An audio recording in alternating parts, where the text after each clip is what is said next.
Today we'll be learning about the equation of a tangent.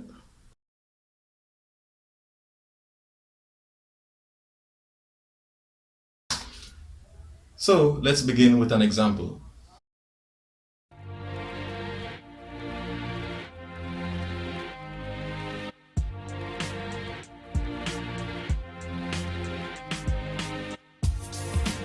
So we are to determine the equation of the tangent to the curve y equals x squared plus 3x plus 7 at the point where x equals 5. So to do this, we are looking for something of the form y equals mx plus c. That's our answer that we want to get, something like that. So in order to get this, there are two pieces of the puzzle that we must find. We must find the value of m, which is the gradient, and c, which is the y-intercept. So how do we get the gradient? Well, as we had previously learned, the gradient of a curve is the same as the gradient of the tangent line to the curve at a point. So to find the gradient of the tangent line, we can find the gradient of the curve. How do we go about finding the gradient of the curve?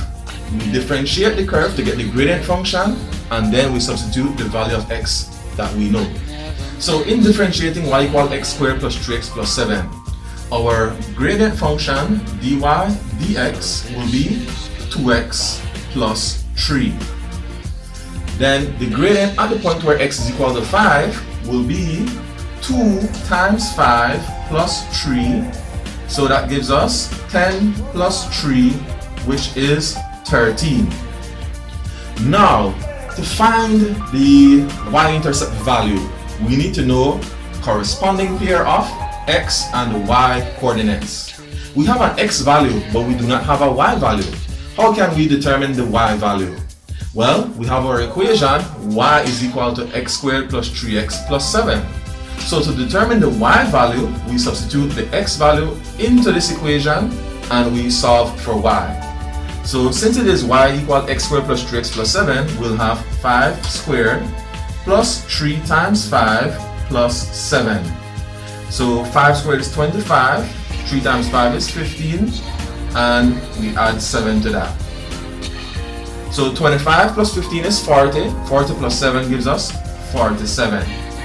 So our pair of x and y values are 5, 47 respectively. So to determine the y-intercept value c, we substitute these x and y values along with the gradient m. So we have that 47 is equal to 13 times 5 plus c.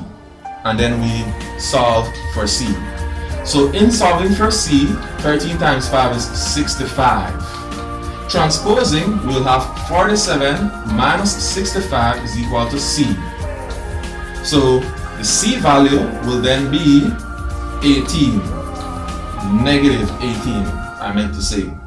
Therefore, our answer is y equals 13x minus 18.